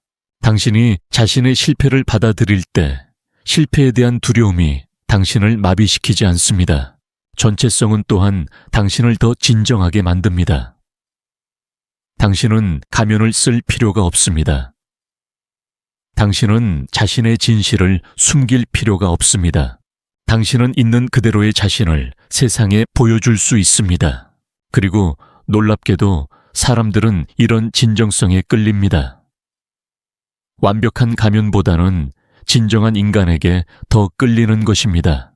당신이 자신의 전체성을 받아들일 때 다른 사람들도 자신의 전체성을 받아들일 수 있는 허가를 받는 것입니다. 이제 융의 가르침을 현대적 맥락에서 어떻게 이해할 수 있는지 살펴보겠습니다. 우리가 살고 있는 이 디지털 시대, 소셜미디어 시대에 그림자 작업이 어떤 의미를 갖는지 말입니다. 소셜미디어는 우리의 그림자 작업에 독특한 도전과 기회를 제공합니다. 한편으로는 그것은 투사와 비교의 강력한 플랫폼이 되었습니다. 우리는 다른 사람들의 완벽해 보이는 삶을 보고 자신을 비교하고 열등감이나 질투를 느낍니다. 하지만 융의 관점에서 보면 이것도 그림자 작업의 기회입니다. 당신이 누군가의 소셜미디어 게시물을 보고 강한 감정을 느낄 때 그것이 당신의 어떤 그림자 부분을 활성화시키는지 탐구해 볼 수 있습니다. 다른 사람의 행복한 가족 사진을 보고 우울함을 느낀다면 당신 자신의 가족에 대한 욕구 소속감에 대한 갈망, 사랑받고 싶은 욕구를 탐구해 볼 수 있습니다. 누군가의 성공 스토리를 보고 질투를 느낀다면 당신 자신의 성취 욕구, 인정받고 싶은 욕구, 의미 있는 일을 하고 싶은 욕구를 이해해 볼 수 있습니다. 누군가의 완벽해 보이는 외모를 보고 열등감을 느낀다면 당신 자신의 아름다움에 대한 욕구, 받아들여지고 싶은 욕구, 사랑받고 싶은 욕구를 인식해 볼 수 있습니다. 이런 방식으로 소셜미디어조차도 자기 이해의 도구가 될 수 있습니다. 중요한 것은 그것에 휘둘리지 않고 그것을 자신의 내면을 탐구하는 거울로 사용하는 것입니다. 현대 직장 문화에서도 융의 가르침은 매우 유용합니다. 경쟁적이고 스트레스가 많은 환경에서 우리는 종종 자신의 그림자 부분들을 투사하고 갈등을 만들어냅니다. 상사에 대한 분노, 동료에 대한 질투, 부하, 직원에 대한 좌절감. 이 모든 것들이 그림자 작업의 재료가 될 수 있습니다. 당신이 직장에서 누군가와 갈등을 겪을 때 그것이 정말로 그 사람의 문제인지 아니면 당신의 내면에서 일어나는 일의 투사인지를 탐구해 볼 수 있습니다. 융의 접근법은 또한 리더십에도 혁명적인 관점을 제공합니다. 진정한 리더는 완벽한 사람이 아니라 자신의 전체성을 받아들인 사람입니다. 자신의 약점과 한계를 인정하고 그것을 숨기지 않는 리더야말로 다른 사람들에게 진정성과 신뢰를 줄 수 있습니다. 자신의 그림자를 통합한 리더는 팀원들의 다양성도 더 잘 받아들일 수 있습니다. 그들은 완벽한 팀원들을 찾는 것이 아니라 각자의 강점과 약점을 가진 인간들이 함께 협력할 수 있는 환경을 만들 수 있습니다. 또한 현대의 관계 문제들도 융의 관점에서 새롭게 이해할 수 있습니다. 이혼율이 높고 많은 사람들이 진정한 친밀감을 경험하지 못하는 이유 중 하나는 우리가 자신의 전체성을 받아들이지 못하기 때문입니다. 우리는 관계에서도 완벽한 모습만 보여주려고 합니다. 우리는 상대방도 완벽하기를 기대합니다. 하지만 이런 접근법은 진정한 친밀감을 막습니다. 진정한 친밀감은 서로의 전체성 빛과 어둠 모두를 받아들일 때만 가능합니다. 자신의 그림자를 통합한 사람은 상대방의 그림자도 받아들일 수 있습니다. 그들은 상대방을 바꾸려고 하지 않고 있는 그대로 사랑할 수 있습니다. 이런 사랑이야말로 진정한 사랑이며 이런 관계야말로 지속 가능한 관계입니다. 부모와 자녀 관계에서도 마찬가지입니다. 많은 부모들이 자녀에게 완벽하기를 요구합니다. 그들은 자녀의 나쁜 부분들을 고치려고 하고 좋은 부분만 키우려고 합니다. 하지만 이런 접근법은 자녀의 그림자를 억압시키고 결과적으로 더 큰 문제를 만들 수 있습니다. 자신의 그림자를 통합한 부모는 자녀의 전체성도 받아들일 수 있습니다. 그들은 자녀의 분노, 슬픔, 두려움도 자연스러운 인간 감정으로 인정하고 그것들을 건설적으로 표현하고 다루는 방법을 가르칠 수 있습니다. 이제 융의 가르침이 현대의 정신건강 문제들에 어떤 통찰을 제공하는지 살펴보겠습니다. 우울증, 불안장애, 중독, 섭식장애 등 많은 현대 정신건강 문제들이 실제로는 그림자의 억압과 관련이 있습니다. 우울증의 많은 경우가 분노의 억압에서 나옵니다. 사람들이 자신의 분노를 표현하는 것을 금지당하고 그것을 내면으로 돌릴 때 우울증이 발생할 수 있습니다. 그림자 작업을 통해 이 억압된 분노를 인식하고 건설적으로 표현하는 방법을 배울 때 우울증은 호전될 수 있습니다. 불안장애도 비슷합니다. 많은 불안이 통제에 대한 욕구의 그림자에서 나옵니다. 사람들이 완벽하게 통제하고 싶어 하지만 그것이 불가능하다는 것을 인정하지 않을 때 그 긴장이 불안으로 나타날 수 있습니다. 통제의 한계를 받아들이고 불확실성과 함께 사는 법을 배울 때 불안은 줄어들 수 있습니다. 중독 문제들도 종종 그림자의 억압에서 나옵니다. 사람들이 자신의 고통, 외로움 빈 곳을 인정하지 않고 외부의 물질이나 행동으로 채우려고 할 때 중독이 발생할 수 있습니다. 이런 내면의 빈 곳과 정직하게 마주하고 그것을 건전한 방법으로 채우는 법을 배울 때 중독에서 회복할 수 있습니다. 섭식장애도 마찬가지입니다. 많은 섭식장애가 완벽주의와 통제욕의 그림자에서 나옵니다. 자신의 불완전함을 받아들이지 못하고 적어도 몸무게만이라도 완벽하게 통제하려고 할 때 섭식장애가 발생할 수 있습니다. 자신의 전체성을 받아들이고 몸과 건전한 관계를 맺는 법을 배울 때 섭식장애는 치유될 수 있습니다. 이런 관점에서 보면 많은 정신건강 문제들의 해답은 증상을 제거하는 것이 아니라 자신의 전체성을 받아들이는 것에 있습니다. 문제는 우리가 가진 나쁜 감정이나 충동이 아니라 그것들을 거부하고 억압하려고 하는 것입니다. 물론 이것이 모든 정신건강 문제가 단순히 그림자 작업으로 해결된다는 의미는 아닙니다. 생물학적, 화학적, 환경적 요소들도 중요합니다. 하지만 그림자 통합은 분명히 치유 과정의 중요한 부분이 될 수 있습니다. 이제 융의 가르침을 더 큰 사회적, 정치적 맥락에서 생각해 보겠습니다. 우리가 살고 있는 이 분열된 세상에서 집단적 그림자가 어떻게 작용하고 있는지, 그리고 개인의 그림자 작업이 어떻게 사회 전체의 치유에 기여할 수 있는지 말입니다. 현재 세계 곳곳에서 일어나고 있는 갈등들, 정치적 양극화 혐오와 차별의 증가, 이 모든 것들이 집단적 그림자의 투사와 관련이 있습니다. 한 집단이 다른 집단을 악마화할 때 그들은 종종 자신들의 그림자를 투사하고 있는 것입니다. 예를 들어 한 정치적 집단이 다른 집단을 폭력적이라고 비난할 때 그들은 자신들 안에 폭력성을 투사하고 있을 수 있습니다. 한 종교 집단이 다른 집단을 도덕적으로 타락했다고 비난할 때 그들은 자신들 안에 도덕적 그림자를 투사하고 있을 수 있습니다. 이런 집단적 투사는 매우 위험합니다. 그것은 갈등을 증폭시키고 폭력을 정당화하며 결국 모든 사람에게 해를 끼칩니다. 하지만 개인들이 자신의 그림자를 인식하고 통합할 때 이런 집단적 투사의 힘은 약해집니다. 당신이 자신 안의 폭력성을 인식하고 받아들일 때 당신은 다른 사람들의 폭력성을 이해할 수 있게 됩니다. 당신은 그들을 단순히 악마로 보는 것이 아니라 자신과 같은 복잡한 인간으로 볼 수 있게 됩니다.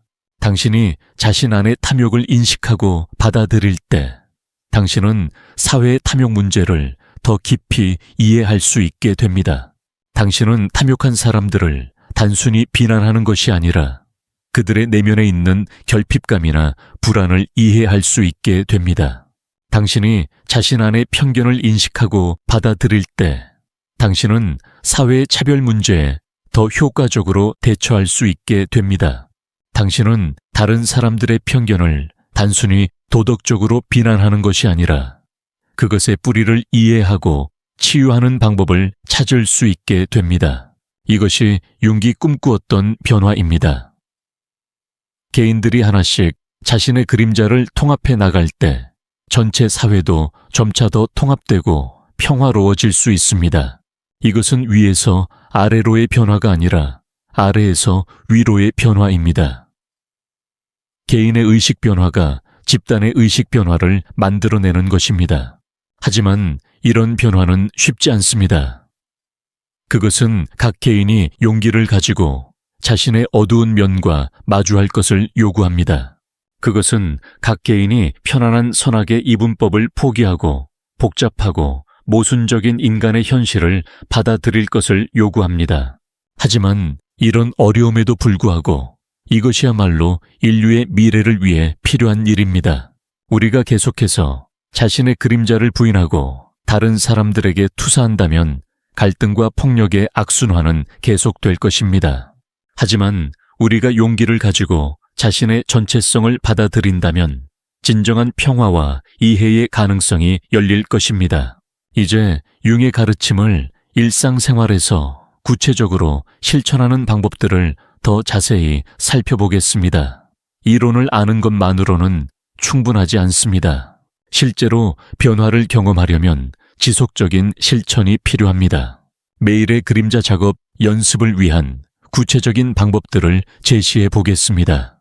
첫째, 매일 저녁 감정 체크인을 하세요. 하루를 돌아보면서 당신이 강하게 반응했던 순간들을 기억해 보세요. 누군가에게 화가 났거나 질투를 느꼈거나 두려웠거나 좌절했던 순간들을 말입니다. 각각의 감정에 대해 너는 내게 무엇을 말하려고 하는 거니? 라고 물어보세요. 둘째, 매주 한번 투사 저널링을 하세요. 지난주에 당신이 다른 사람들에게 느꼈던 강한 부정적 감정들을 적어보세요. 그리고 각각에 대해 내가 이 사람에게서 싫어하는 것은 내 안에 어떤 부분일까라고 탐구해보세요.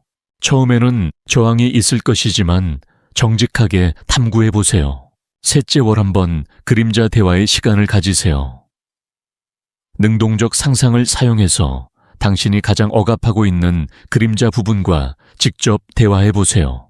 그것이 어떤 모습인지, 무엇을 원하는지, 어떻게 도와줄 수 있는지를 물어보세요. 넷째, 정기적으로 완벽주의 체크를 하세요.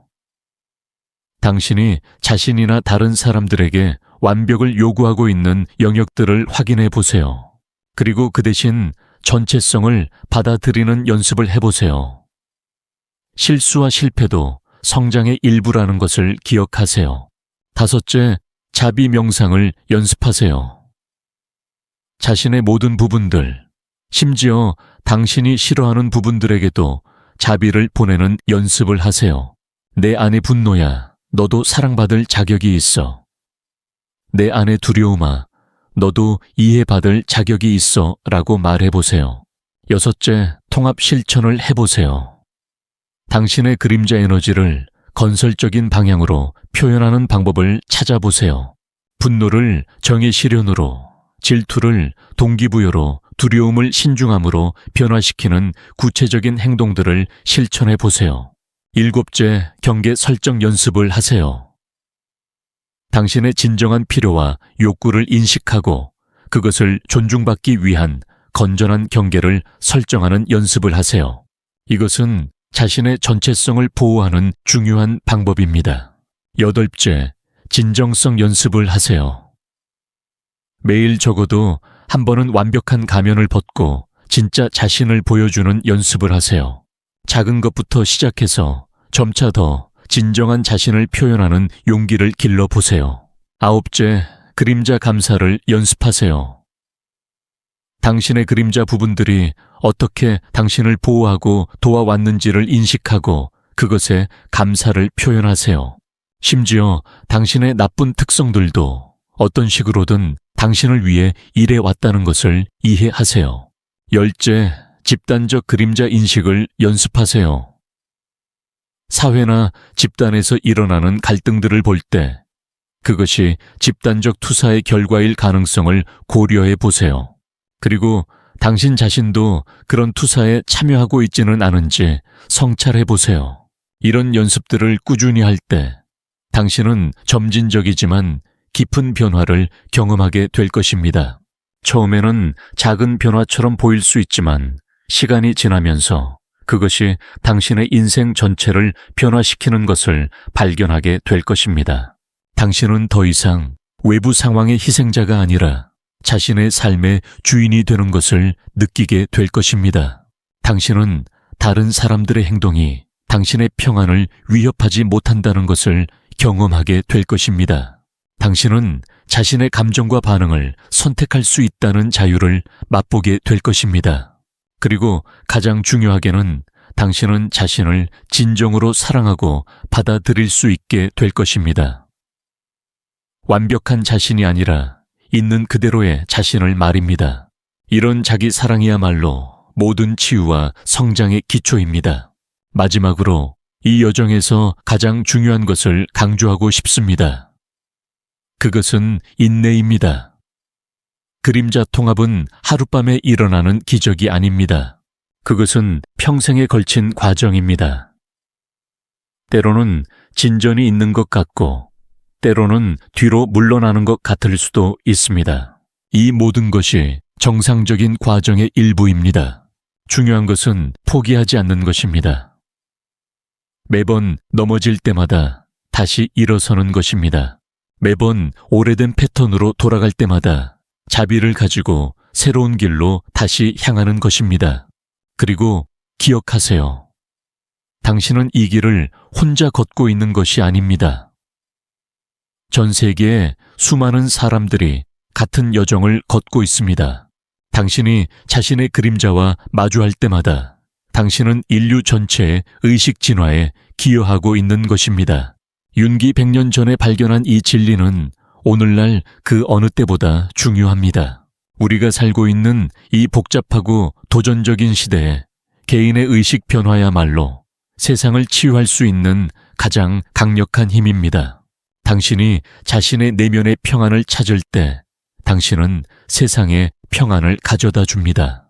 당신이 자신의 전체성을 받아들일 때 당신은 다른 사람들에게도 그렇게 할 수 있는 허가를 줍니다. 당신이 사랑으로 살 때 당신은 세상에 더 많은 사랑을 가져다 줍니다. 이것이야말로 진정한 영향력입니다.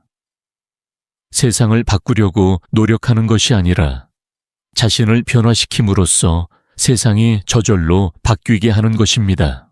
다른 사람들을 고치려고 하는 것이 아니라 자신을 치유함으로써 치유의 에너지가 자연스럽게 퍼져나가게 하는 것입니다. 융의 이 깊은 지혜를 당신의 삶에 적용할 때 당신은 단순히 개인적인 이익만을 얻는 것이 아닙니다. 당신은 인류의 집단적 진화에 참여하는 것입니다. 당신은 더 의식적이고 더 자비롭고 더 통합된 세상을 만드는 데 기여하는 것입니다. 그리고 이것이야말로 가장 의미 있는 삶의 방식입니다. 자신의 작은 개인적 드라마에 매몰되는 것이 아니라 더 큰 목적과 의미에 연결되어 사는 것입니다. 자신만의 행복을 추구하는 것이 아니라 모든 존재의 복지에 기여하는 것입니다. 이 여정은 끝이 없습니다. 당신이 한 층의 그림자를 통합하면 더 깊은 층이 나타날 것입니다. 당신이 한 가지 투사를 회수하면 다른 투사들이 보이게 될 것입니다. 하지만 이것을 부담으로 생각하지 마세요. 이것을 끝없는 성장과 발견의 기회로 보세요. 매일 당신은 새로운 자신을 발견할 수 있습니다. 매일 당신은 더 깊은 이해에 도달할 수 있습니다. 매일 당신은 더 큰 자유를 경험할 수 있습니다. 이것보다 더 흥미롭고 보람있는 모험이 어디 있을까요? 융기 우리에게 남긴 이 선물을 받아들이세요. 자신의 어둠을 두려워하지 말고 그것을 빛으로 변화시키는 연금술사가 되세요. 자신의 상처를 부끄러워하지 말고 그것을 치유의 원천으로 바꾸는 치유자가 되세요. 자신의 약함을 숨기지 말고 그것을 진정한 힘의 기초로 만드는 지혜로운 사람이 되세요. 그리고 무엇보다 자신을 있는 그대로 사랑하세요. 완벽한 자신이 아니라 완전한 자신을 말입니다. 빛과 어둠 강함과 약함 지혜와 어리석음을 모두 포함한 아름다운 전체로서의 자신을 사랑하세요. 이것이 융이 우리에게 전하고자 했던 궁극적 메시지입니다. 당신은 이미 완전합니다. 당신이 해야 할 일은 그것을 기억하고 받아들이고 표현하는 것뿐입니다. 당신의 여정은 무언가 새로운 것이 되기 위한 여정이 아닙니다. 그것은 당신이 이미 누구인지를 발견하기 위한 여정입니다. 그러니 용기를 내세요. 이 아름답고 도전적인 여정을 시작하세요. 당신의 그림자와 친구가 되세요. 당신의 전체성을 포용하세요. 그리고 당신의 진정한 자아의 빛이 세상을 밝히도록 하세요. 세상은 진정한 당신을 기다리고 있습니다. 가면 뒤에 숨은 당신이 아니라 모든 복잡함과 아름다움을 가진 있는 그대로의 당신을 말입니다. 당신이 이 용기를 낼 때 당신은 다른 사람들에게도 그렇게 할 수 있는 허가와 영감을 주게 될 것입니다. 이것이야말로 세상을 변화시키는 가장 강력한 방법입니다. 한 번에 한 사람씩 한 번에 하나의 마음씩 의식의 빛을 확산시켜 나가는 것입니다. 당신도 이 빛의 전달자 중 한 사람이 될 수 있습니다. 아니, 당신은 이미 그 빛의 전달자입니다. 이제는 그것을 인정하고 표현할 시간입니다. 융의 지혜와 함께 자신만의 개성화 여정을 시작하세요. 그리고 그 여정에서 발견하게 될 놀라운 진실들을 세상과 나누세요. 당신의 변화가 세상의 변화가 되고 당신의 치유가 세상의 치유가 되도록 하세요. 이것이 진정한 의미에서의 성공입니다. 외부의 성취가 아니라 내면의 통합입니다. 다른 사람들로부터의 인정이 아니라 자기 자신으로부터의 수용입니다. 완벽한 삶이 아니라 전체적인 삶입니다. 융기 발견한 이 길을 따라 걸어가세요. 그리고 그 길에서 만나게 될 모든 것들을, 심지어 어려움과 고통까지도 성장과 깨달음의 기회로 받아들이세요. 그렇게 할 때 당신의 인생은 단순한 생존이 아니라 진정한 의미와 목적을 가진 여정이 될 것입니다. 그리고 언젠가 당신도 다른 사람들에게 이 길을 안내하는 멘토가 될 것입니다. 당신의 경험과 지혜를 나누며 다른 사람들도 자신의 그림자와 친구가 되고 전체성을 받아들이고 진정한 자유를 경험할 수 있도록 도울 것입니다. 이것이 융의 유산이 계속 이어지는 방식입니다. 한 사람에서 다른 사람으로 한 세대에서 다음 세대로 의식의 불꽃이 전해져 나가는 것입니다. 당신도 이 신성한 전통의 일부가 되세요. 당신도 이 변화의 물결에 동참하세요. 그리고 무엇보다 이 모든 과정을 즐기세요. 자기 발견은 어려운 일이지만 동시에 가장 흥미롭고 보람있는 모험이기도 합니다. 매일 새로운 자신을 발견하는 기쁨, 오래된 한계를 넘어서는 자유, 진정한 자신으로 살아가는 만족감을 만끽하세요. 당신은 이미 이 여정을 시작했습니다. 이 메시지를 들었다는 것 자체가 그 증거입니다. 이제 그 여정을 계속하세요. 용기와 인내를 가지고, 자비와 지혜를 가지고, 그리고 무엇보다 자신에 대한 깊은 사랑을 가지고 이 길을 걸어가세요.